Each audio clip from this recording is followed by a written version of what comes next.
phone. But either or, like it links your account. But then it tells you have to come back. At least it did when I first did it. It said you have to come back to smile.amazon.com every time. And then like something had changed and it was like, boom, now you don't have to. And so I did it on my phone. And every time you just pull up the Amazon app, it just automatically has it right there, and you'll see it when you check out, it'll say supporting, and it'll say 217 recovery. Or sometimes if you're looking, it'll say, this is something that will go towards your charitable cause or whatever. And it can be anything. Yep. Coffee, whatever you buy in toilet paper. I don't know what people are buying on Amazon. But yeah, so really appreciate it. And that way we get the app going. Yeah. Yeah, it'd be a lot easier. Just pull the app. Put pictures of Anna and Marty on there and Jay. That'll get all the dudes to donate. No, but yeah, sorry, I hogged the episode, but did you? No, I mean I had a great day. I worked all day and had some weekly meetings with people that are in recovery, people that are in transitional housing, and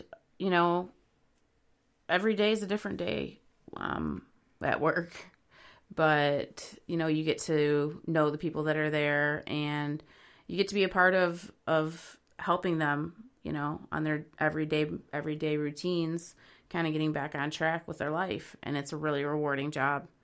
It's awesome. I love it. And you develop this, because I am in recovery myself, it makes it a lot easier to communicate with the people that I work with, because I've been there, and so it's not foreign to me, like what they're feeling, what they're going through, the things that they're struggling with, the things that they're up against. I know, because I've been that person. And so it doesn't matter male or female. I can, there's this element of like understanding and a relationship of respect for how hard it is, and I'm there as an employee, number one, obviously, for the company that I work for, but at the same time, I'm there as a fellow person in recovery. And so for that, I'm very grateful. Every day I get to, it helps me stay sober. It really does. Like I have said before on the podcast, is that when literally, well, not so much, I guess when I was in treatment, even I thought about, what did I have for my plans after, what was I looking at for my future? And, I went to school at Michigan State University, and I graduated with honors. And I never pursued my master's in the undergraduate degree that I got, but I also went and I'm close to my completion in my graduate degree, my master's degree in social work.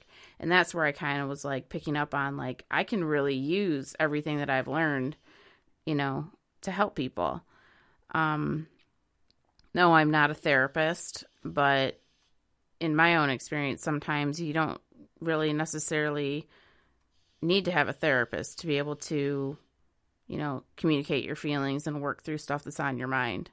So that's one of the luxuries I have in my job, is I can present myself, with open ears and non-judgmental, and, listen to what people have to say and try to help them get the things they need. So yeah, it's a great job, and it has its challenges, because sometimes you are faced with disappointments, and it's so true that not everybody makes it, and you just hope and pray that they, when they do leave, that they're on to greener pastures. Unfortunately, that's not always the case, but you always have high hopes for them that people can do it. And it doesn't happen overnight, and people need to take as long as they need. In transitional housing, it's a stepping stone, and they need to take the time that they need to get themselves in a position where they're ready for their next step to live on their own. in the world and not, and be accountable for themselves every day, So it was just another day in the office, I guess, but which is not even in the office. I have an office, but I'm never there, never in it, rarely. But no, it's a wonderful job, and it's what I need. It's what I need to be doing right now, for sure. Yeah, and you never know what they're going to take with them.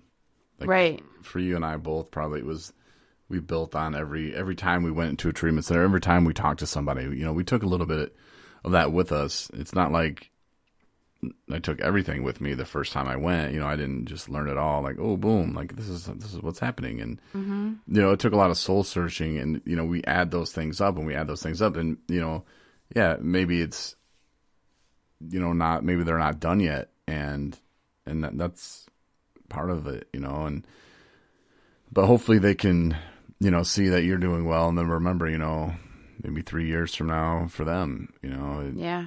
Well, Marnie, she did it, and she's still doing it, and I'm going to keep in contact with her. And yeah, people still reach out to me, from a year ago, and some of them are doing good, some of them aren't, but I wish them nothing but the best of luck, and I want the best for them in life. And if they're using, they're caught in a place that I know they don't want to be in. But once you get caught up in it again, it's hard to get back out.